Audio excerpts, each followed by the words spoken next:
Good afternoon and welcome to our webinar series, Tedstrom Talks. This is the 20th in a series of webinars that we are producing to offer our clients, business associates, friends and family interesting and timely topics. This is our fourth webinar of 2021. Your video and microphones have been muted. However, please feel free to use the Q&A and chat icons located at the bottom of your screen to ask questions throughout the presentation. I would like to introduce you to Peter Tedstrom, founder and chief advisor of Tedstrom Wealth Advisors. Peter has 36 years of experience as a certified financial planner. He has been consistently recognized through awards and recognition as one of the country's top financial advisors. Peter, let's get this webinar started. Thank you, Barbie. And wow, 20 of these since we started. That's amazing. For any of you who might be new to these presentations, these webinars, we store them on our website. So you have the ability to actually go back and listen to it or share with others. And there's some very interesting topics that have come up over the last year and a half through COVID and coming out of COVID. At least hopefully we're coming out of COVID. And today I have a very good friend and a really exciting opportunity to hear her story or have her share her story with all of you. Nhi is a good friend. Her husband, Jeff, is also a good friend. And Nhi stands at only 4 feet 9 inches tall, but her story is immense. Several anthologies, including Kentucky Women, 2 Centuries, an Indomitable Spirit and Vision, and a documentary that aired on PBS, Vietnam 101, have profiled her harrowing journey as a child refugee who escaped war-torn Vietnam in search of the American dream. Nhi worked for 4 years as a telecommunications consultant, during which time she met and married a Jewish man and converted to Judaism in 2004. She calls herself a Viet Jew.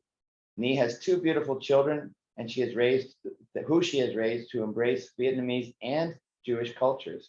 After transitioning to sales and marketing in the mortgage industry, where she worked over 16 years, she retired as a marketing specialist at the age of 41 to begin her next life adventure.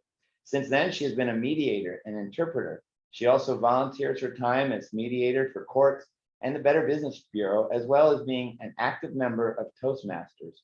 Visit her website at www.nhiaronheim.com. Nhi, as we and you guys will hear me squeak a little because I'm getting over a cough and I've just lost my voice. But Nhi, when we started talking about this, I don't know, it was several years ago. And by the way, you want to unmute and now open your video as well so we can see your beautiful smile in real life. But we sat over dinner at your place. You invited me. I think it might have been as many as 8 or 10 years ago. And I recall it distinctly because you told your story and I was absolutely captured and intrigued by your personal story. And I kept saying, why don't you write a book? You got to write a book. Now you've decided to write a book. And I have a copy here, which you all should get because it is so compelling. Let me ask you, Nhi, why now? Why did you decide to write the book now? Peter, thanks for having me here. It's always good to see you. You too, Nhi. Thank you. Yes. Why did I decide to write a book now? As you mentioned, about 4.5 years ago, I retired, quotation mark retired, and you all laughed at me or with me. And you say, Nhi, what will you do? Knowing you and your personality, and you have so much energy, I don't see you retiring. And you were right. That after staying home, eating bonbon and travel, after about a year, 6 months, I started getting restless.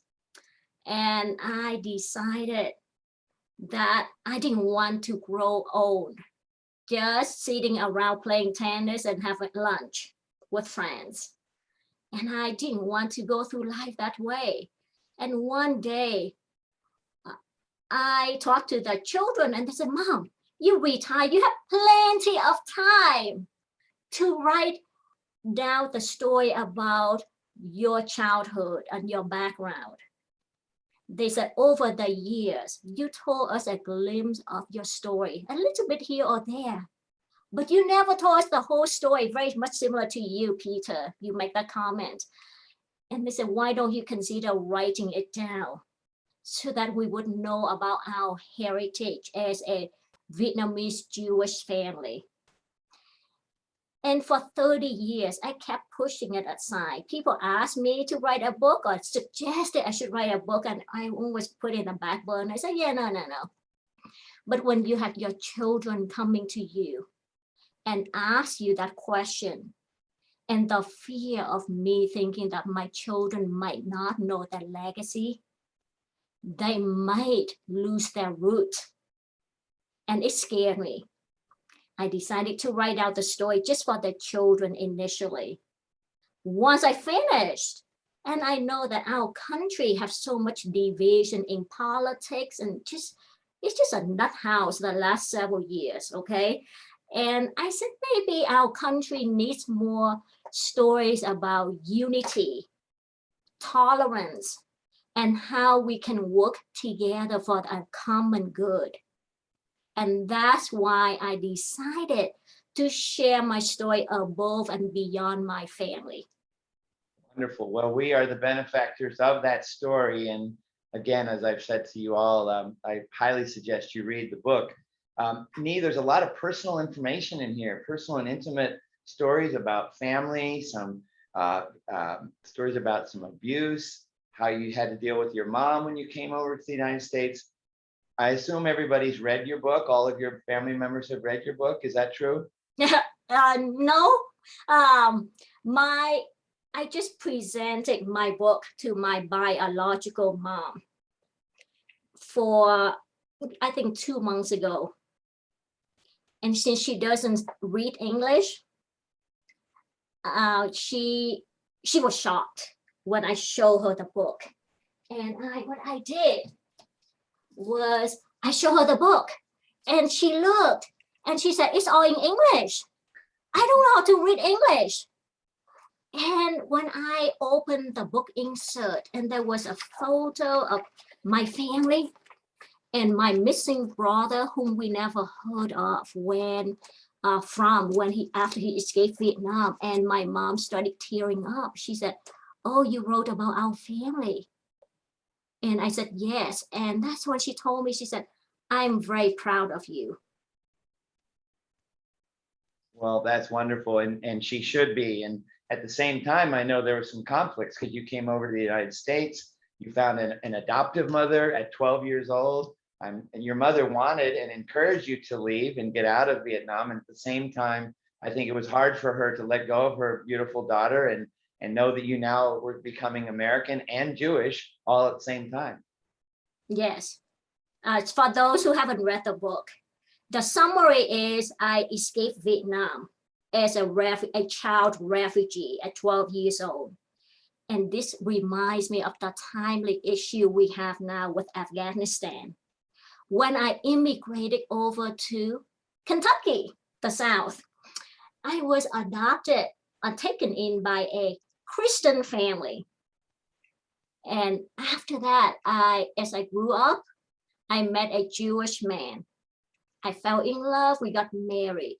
And the culture, imagine that diversity in this country, going from being a Vietnamese, a Christian household to a Jewish household. It is a true Americana. It's a story about immigrants and diversity and inclusion. And that's what I want our country and the readers to understand and appreciate. Wonderful. Well, it's a story of triumph, and in particular, it's a triumph of a woman, an immigrant woman, and we don't hear those stories very often. So it really inspired me to think about our country in a different way and recognize what it must be like to be a refugee and an immigrant to our country. A couple of things that you quoted, at least in your notes here, you say, I can now also afford to cover my scarred feet with any shoes I desire. And I know you were going through the jungles of, I think it was Cambodia, with bare feet and dealing with the bugs and the cuts and the bruises and things like that. And then you say, but my shoes aren't who I am. Neither are my scars. My heart is. And that really touched me. I'm feeling that now, even bringing that up. This book is an invitation from my heart to yours. And your very last statement here is there's light at the end of every tunnel, meaning there's hope for everyone, no matter what situation you might be in life, there's hope and you can conquer, and you did so. And again, I'm just so appreciative that you've told us this story. Tell us about the process of writing. How did that come about? You've got such detail from 30 years ago that you've shared with us that seem like you remember them as though they were yesterday. Okay, excellent question, Peter. How I wrote the book was I did not let anybody in my family know I was writing a book, except my family members, like my husband and children. That's it.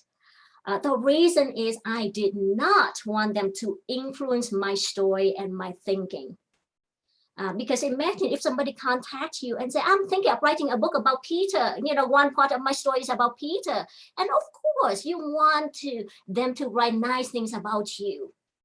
And you try to say, okay, tell this story.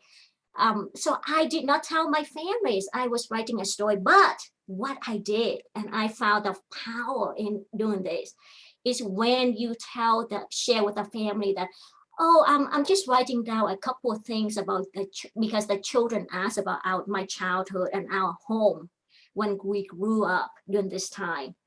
Now, for somehow the families and generations of families want the kids to know the truth.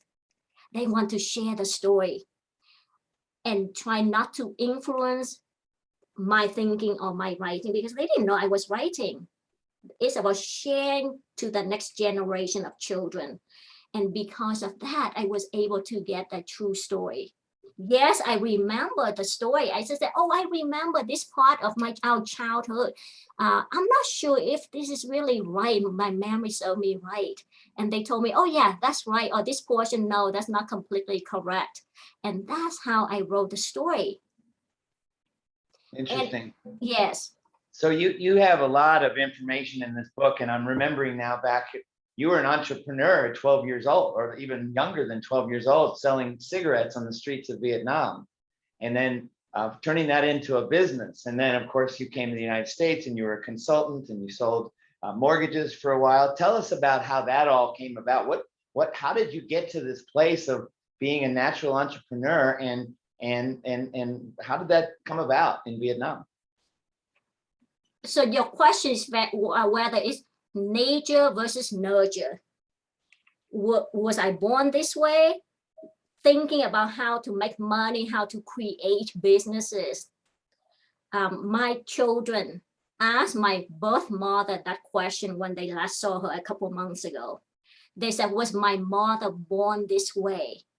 Or was she just being taught to be sneaky and smart? And my mom basically told them, she said, I have 5 children, but somehow with me, she's just different. I don't know what, but she's different since she was young. And she's able to do things that the other kids could not. We all have different strengths, but she said, I'm just sneaky smart and street smart. But to answer your question, it's not about the nurture and versus nature. That yes, I was born and I got some of that in me, but I also think that it is about the environment I grew up in, and it's about the drive to survive, to put food on the table. And when you're in that situation, maybe it's just different with me, but when you're in the survival mode, I just needed to do whatever I could to put food on the table for my family, even at 12 years old. Fascinating. So that survival instinct really did allow you to survive. And let's go into the book a little bit. I recall the trip on the boat, and I can't remember how many people were on the boat, but it was a harrowing experience. And I think on many occasions you thought the boat was going to tip over. There was some abuse that occurred on the boat. Tell us a little bit about that part of the story. About the boat experience and the abuse, I can tell well, not necessarily the abuse. If you want to share that, that's fine. But really, how you dealt with that? Yeah, I mean, I assume you knew you were going to survive, even though the chance of survival was minimal. When you're in the situation of life and death and being stuck on a boat, in the middle of the ocean with a big storm. I faced the mortality that yes, I might die. And I call out to God, whoever God was, because I never grew up with a religion. But I thought maybe the universe or God, whoever that is, please help me and rescue me out of this situation. And I make one promise at that time. I said, if I survive, I promise I am going to become a good person. And for those of you who have not read the book, I was not a good person growing up in Vietnam. My children read the book and they thought I was a drug dealer. They told me I was a drug dealer at 12. I said, no, I was not a drug dealer. I was a counterfeit dealer, a cigarette dealer. Cigarette dealer is different than a drug dealer, okay? But my point is, I lied, I cheated, never stole. But I lied, I cheat just for survival, to put food on the table. So when I was on that boat, asking somebody to rescue me, I said, I promise I will become a good person if you get me out of this situation and rescue me. Yeah, it's a fantastic story. So what is the, from this experience, what have you gotten from it? Like, is there, let me back up a little. Is there something in the book that you would say was the most either harrowing, most challenging, the greatest learning experience, or was it just the whole experience of coming to the United States, going through the process of getting here and then becoming an American? I think an overall experience, I had different challenges, Peter. Yes, escaping Vietnam as a child alone with no parents, being abused, trying to survive, that was very challenging. And then immigrating to this country, like many of the refugees, when you don't speak the language, there's another aspect of the challenge I had to deal with. Again, think of all the refugees who are coming into our country right now and in the future. When imagine you don't speak the language. Even if you want to get help, you feel uncomfortable asking for help. And try to become an American and try to adapt into this culture. That was a challenge. And just to learn the language and try to succeed in college and the workforce, dealing with discrimination in the South as a minority. So it has a different aspects of the overall story, gives me different challenges throughout my life, but it also helps me grow. Well, and I'm guessing that there's no challenge that you would be unwilling to accept if it was important to you, that no matter what you face, based upon what you have faced and what you've overcome, that there's nothing that you don't think you can overcome. Would that be true to say?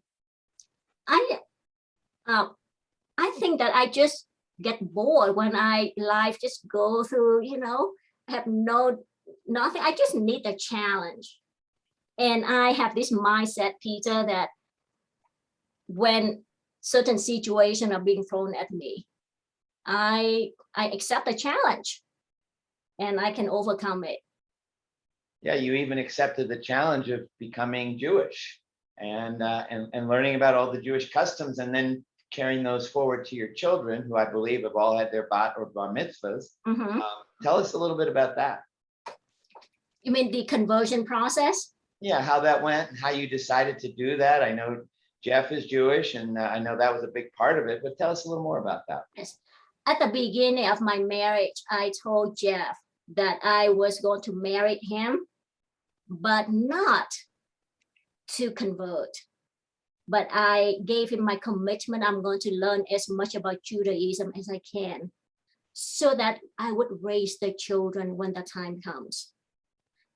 So I took 4 years to learn about Judaism. And when the time was right, I felt that it was right in my heart, and I decided to convert. And also, I told Jeff that I agreed from the beginning that we were going to raise our children Jewish, and Vietnamese. And so my children are fluent in Vietnamese, and they also learn how to read Hebrew for several years and had their bar and bat mitzvah in Israel. Do they speak Hebrew? They read it and they passed, they perform for the bar bat mitzvah. But you have to live in the country in order to read and speak the language. You bet, you bet. Let's talk about your decision to become an author and the process of doing so. You've told us why you decided to write the book.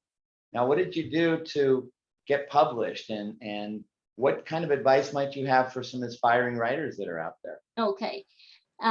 For the publishing, for those of you who are not familiar with the publishing process, there are two ways. One is for the author to self-publish, and you can just self-publish it. Anybody can self-publish it. You get it on Amazon, and Amazon has its own publishing department that can print it for you. Voila, a week from now, you can have your book published. But my method is through traditional publishing, which is being purchased by a New York publisher. And to get through that process, it might be bad to say, but it's basically going through hell. In order to get to a publisher in New York, I had to get an agent to represent me, and the agent would go to the New York publisher to sell me. In order to get an agent, visualize this, okay? There's one, the percentage to get into Harvard is 4.8%, not 2 years ago. To get an agent, the agent typically receives about 3,000 queries per quarter. And she or he only accepts 3 clients. And typically 2 of those clients are celebrities. And that's the process I had to go through to query agents to get the agreement to represent me. How many agents did you give the book to review? Was that a large number, or did you find one that you felt was the best for you? I sent 192 personalized letters to the agents just to get one to say yes. To get 8 who was interested and 1 saying yes.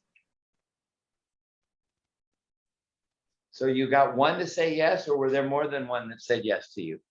There were several who were interested, but there was 1 that said yes before the others, and my writing coach advised me to take the offer that came in first. He said, because it is really tough to get an agent if you play the game of wait and see, the other one might dump you.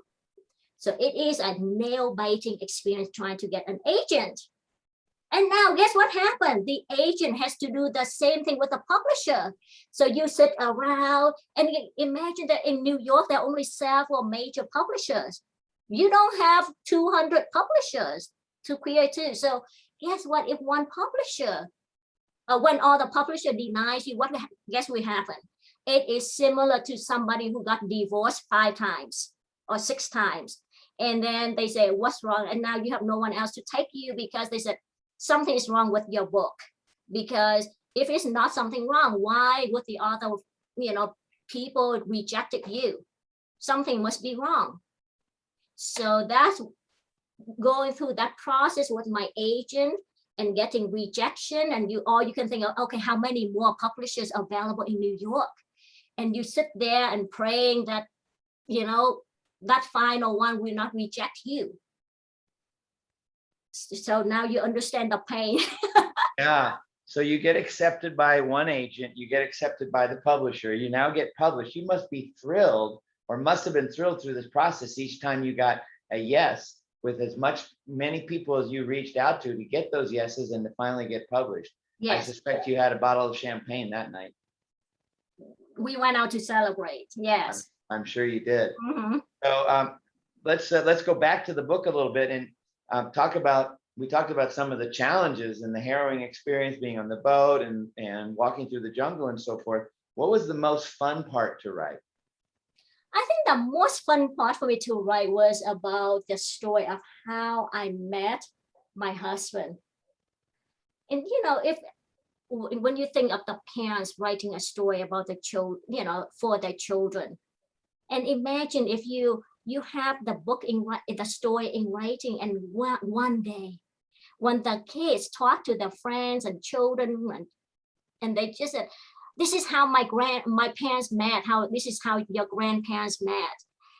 And my husband is just a wonderful guy, but at the beginning of our courtship, there was some crazy stuff that he did that I almost call it the last time I would see the guy. Well, So I that was think a fun part. you're reminding me when he picked you up for your first date, the car that he was driving. Yes. Most people don't think that way about my husband, but he was that, he was that wild when I first met him. Tell us a little bit about Jeff, since he's a friend of mine. Now I want you to tell us. We don't want to give too much of the book, Peter. We have to. If we tell too much, people won't buy the book. Oh, I don't know about that, but I understand what you're saying. And, hopefully people are more excited to read this after we're talking. So what part of the book did you have the hardest time writing? The part that I had the hardest time writing was about the abuse and my escape and living in a refugee camp, being beaten up. It was so painful that I avoided to talk about it for many years. Even when you ask me over at the dinner table, I typically just brush it aside, just say, oh yeah, here's the general story, but I never talked about it to anybody. And so having to relive that experience was extremely painful for me.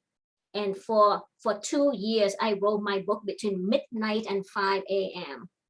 so that I could cry without my family seeing. Wow, that's quite an experience. So what do you have? What do you have in store next, Nhi? You've got so much energy still, and I know you're not done with opportunities, and you're being an entrepreneur, and maybe even being a writer. Do you plan on writing more? Different organizations start asking me to write articles for them, and I do. But this experience is so challenging. I think it's by far the most academically challenging project I've ever taken. And so right now, when you ask me whether I'm going to continue to write, it is similar to asking a woman who just gave birth and say, are you going to have more children? So the answer is, I am not going to write anything for now. If my agent and the publisher ask me, I might give a different story. Well, maybe you've got to look for some more exciting experiences to write about. And I suspect there's a sequel in your future. Oh, let's wait and see. Nhi, thank you so much for being with us today. Is there anything else you'd like to say, maybe to other survivors or other book writers or other immigrants that have come to this country and have dealt with or are dealing with challenges? I think with the situation with the current refugees coming from Afghanistan, we just need to show more support and compassion and understanding that people left their home and they brought nothing with them, maybe except for a couple of bags. And they come here to a new country. They need help. And sometimes they don't even know how to ask for help. And so we just have to show kindness to the people who are immigrants in our country.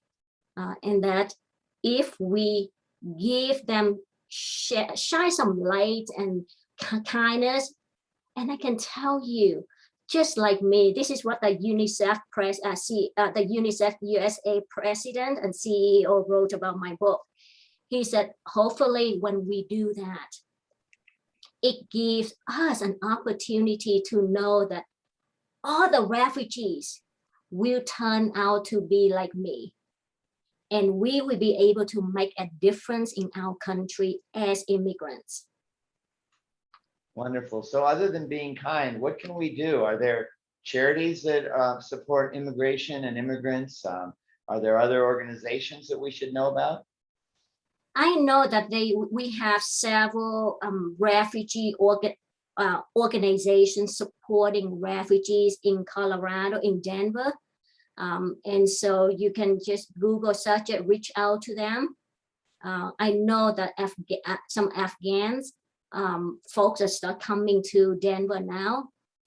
So again, it is still new to me in regard to the support for the refugees who are coming in from Afghanistan.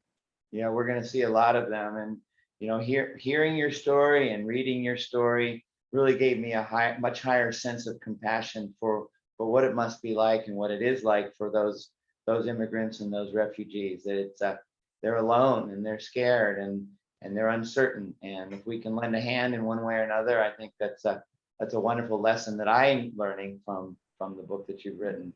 And Peter, another part is, you know, if the readers are able to read my book, and it will give you a better understanding about the challenges that refugees go through. And from that, when you understand and you have compassion for the refugees, that's when you will be able to give. If you don't understand, you know, when we, in general, if we don't understand, it's tough to give when we don't understand. And help me spread the word about my book. What's that?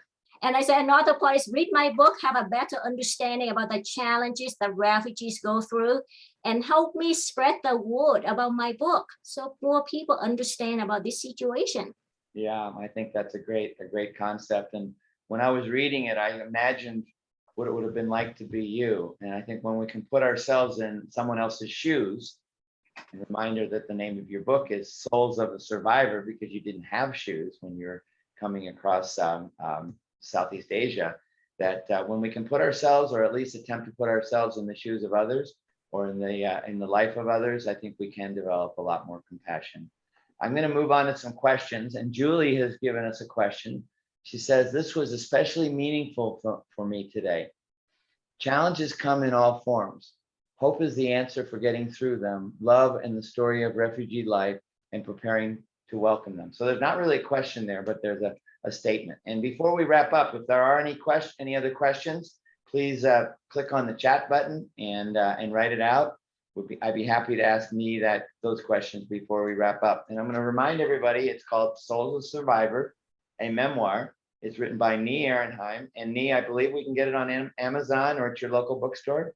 It's available everywhere. Amazon, Barnes and Noble, local bookstores. I was surprised that they are even available in Canada, England, and New Zealand. Nhi, I am going to congratulate you and tell you I'm so proud to know you and so proud to have heard your story. I wish you the best and can't wait to have another dinner with you when you serve those wonderful Vietnamese meals. Thank you so much for having me here. You bet. Take care of yourself. Okay, bye. Oh, wait. Here's another question. Yes. How did she figure out how to go to college? Was her adopted mother helpful to guide her? That came from Pam. Okay. How I figured out how to go to college. I immigrated to Kentucky, and I went to a high school in Louisville for about 3 years. And during that time, my high school teacher happened to take me under her wing. And from that, she eventually adopted me. And she, along with several other teachers in high school, mentored me in private and guided me about the college application process. And you can learn more about it by reading my book. Wonderful. Again, it's Souls of a Survivor. If you have further questions of me, I can give you her contact information. Please feel free to email me at peter.tedstrom@tedstromwealth.com. Nhi, thank you so much. Look forward to seeing you again soon. Thank you, Peter. Very You bet. nice to meet all of you virtually.